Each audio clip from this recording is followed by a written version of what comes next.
Hello, everyone. Happy Monday and welcome back to Algebra 1. Since I'm gone this week, I have videos recorded that we're going to be looking at for most of the week, and today is our first one.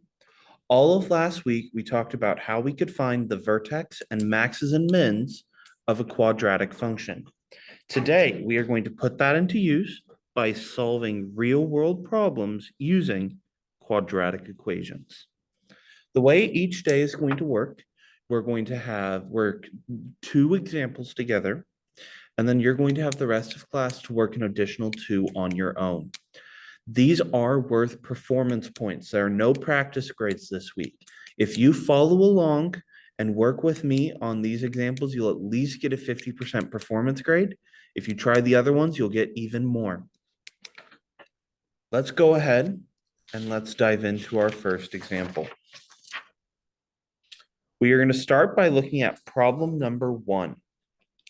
And here's what we are told.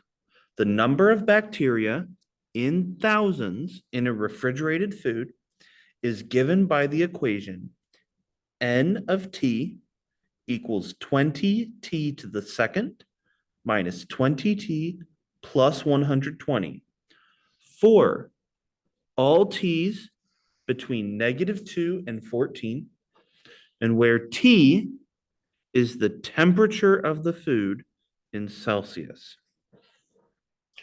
And our job is to figure out at what temperature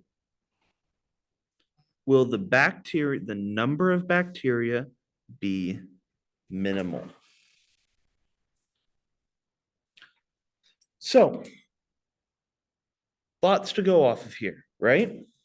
The first thing I always like to think of when we're doing a problem like this is let's identify what our variables are.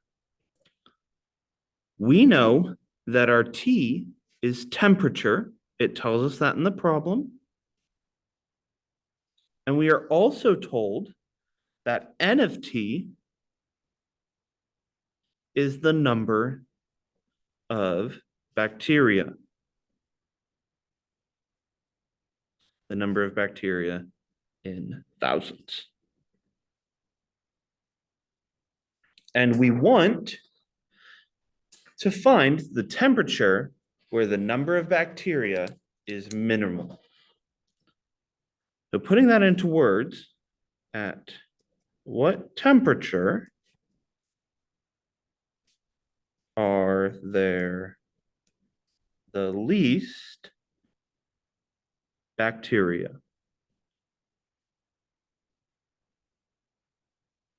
Okay. Now, if you're looking at that, you're thinking, Mr. Onofrio, I have no clue how I would tell something like that. That's so weird. Here's what I want to remind you. Last week, we talked about quadratic graphs always looks like this, or they look something like this. And we know we called the point where they changed the direction our vertex.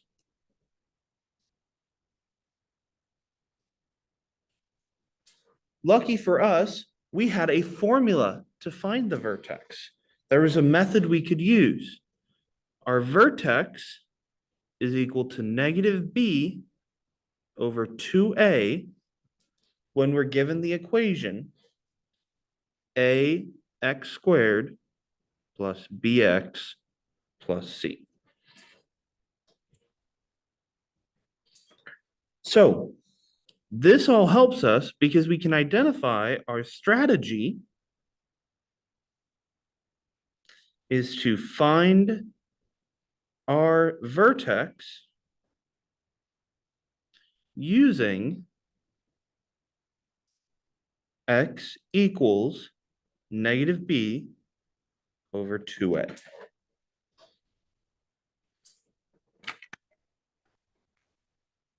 Now, you may be looking at this and thinking, Mr. Onofrio, there's no x in my equation.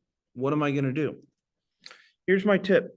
You can take your 20t squared minus 20t plus 120, and you can just change all of your t's to x's, 20x squared minus 20x plus 120. Okay. Now that we've done this, let's take a look and let's actually start identifying some pieces. So we're given the equation ax squared plus bx plus c, where a is the number in front of our x squared. So as we look at our problem, what would our a value be? Our a value would be 20. Our b value is the number next to our x. So in this case, we would get b equals negative 20. And our c value is the number that comes at the end. We'll get c equals 120. Now that we've identified a, b, and c, let's take our equation and let's plug them in. Our equation is x equals negative b divided by 2a. Plugging in, we're going to get negative. My b value is negative 20 divided by 2 times 20, my a value. And we can simplify a little. Two negatives are going to make a positive. So we're going to have 20 on the top. 2 times 20 is going to be 40. At this point, I trust you all can operate a calculator. So we're going to assume that we're using one of these. In your calculator, you can put in 20 divided by 40. Put in 20 divided by 40. Hit equal, and it'll give you 0.5. X equals 0.5. Now, notice how when we looked at our equation, we shifted from t to x. So when we go back the other way, let's shift it back. X is 0.5, that means t is 0.5. Okay. Looking back at our problem, we were told to find the temperature where the number of bacteria will be minimal. Looking at our variables, we know T is temperature and N of T is the number of bacteria. Notice we know T. We actually have our temperature. So let's sum up our answer by saying the number of bacteria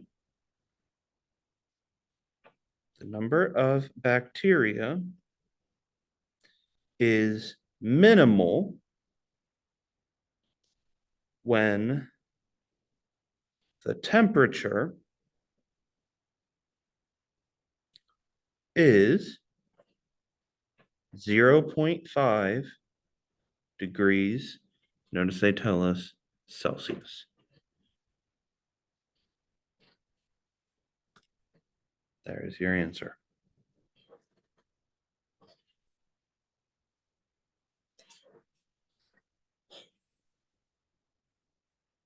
Okay.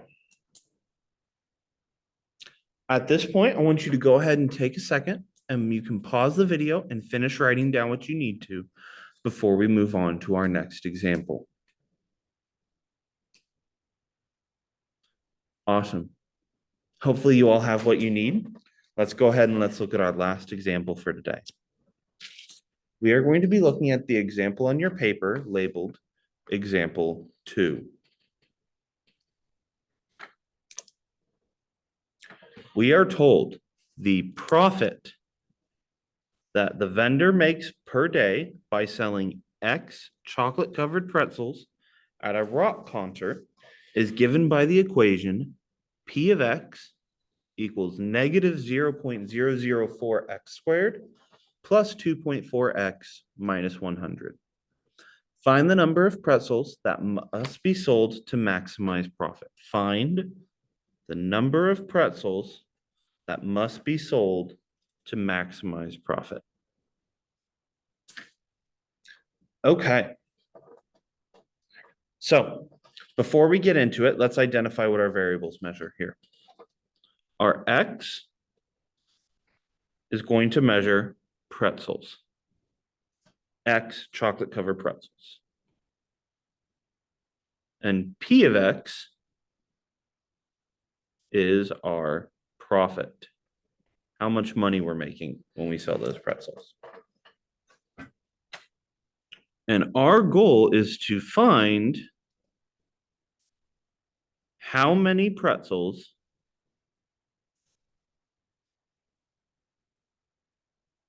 make the most money. And this is kind of an interesting one.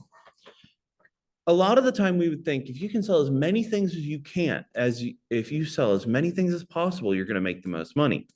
But we have to take into account things like material cost, which means that our graphs, instead of forming straight lines, more often are just going to be little curves. We're going to make money. We're going to make lots and lots of money. And then once we hit a certain point, we're actually going to lose money. So we want to find that sweet spot where we can make the most money possible. Okay, looking at our equation, negative 0.004 x squared plus 2.4x minus 100. We already have x's. We already use x. So that's a big yay. So we can actually, and our strategy here is just like before, we are going to use x equals negative b over 2a.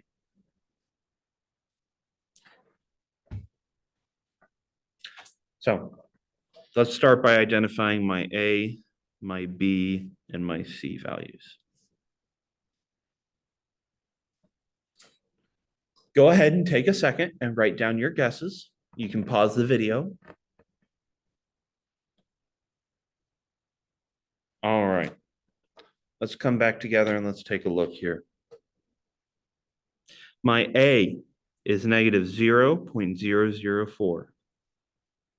0.004. My B is 2.4. And my C is minus 100.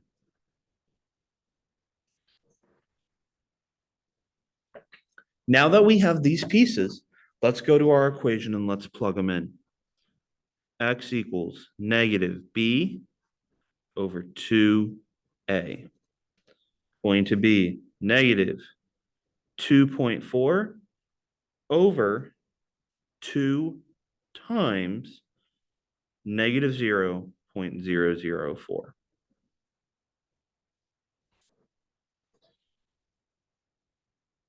Now, last time we did a lot of calculations early because we had nice numbers.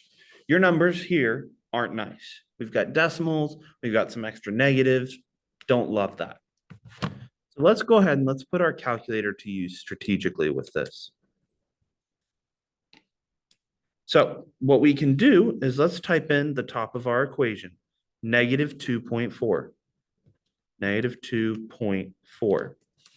When you're typing a negative, be sure to use this button down here. This says negative, not minus. This is super important. Now, we have a fraction bar, so that tells us divide. But notice in the bottom of our fraction, we've got a bunch of stuff going on, right?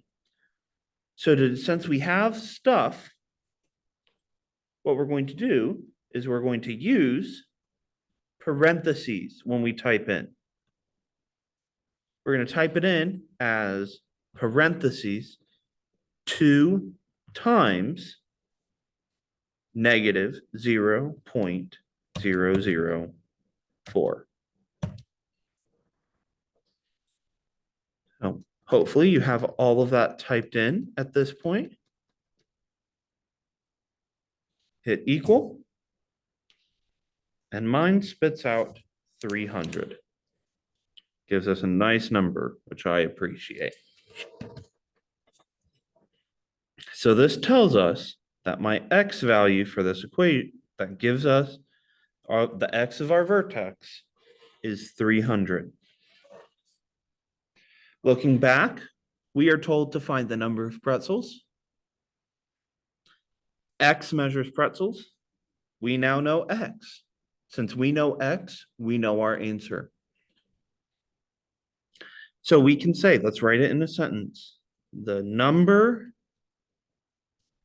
of pretzels that maximizes profit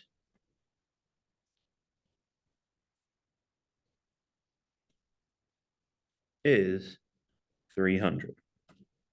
If you sell 300 pretzels, you will maximize your profit. Notice though, we don't really know what that profit is, right? Okay. That is all the examples we're going to work together for today.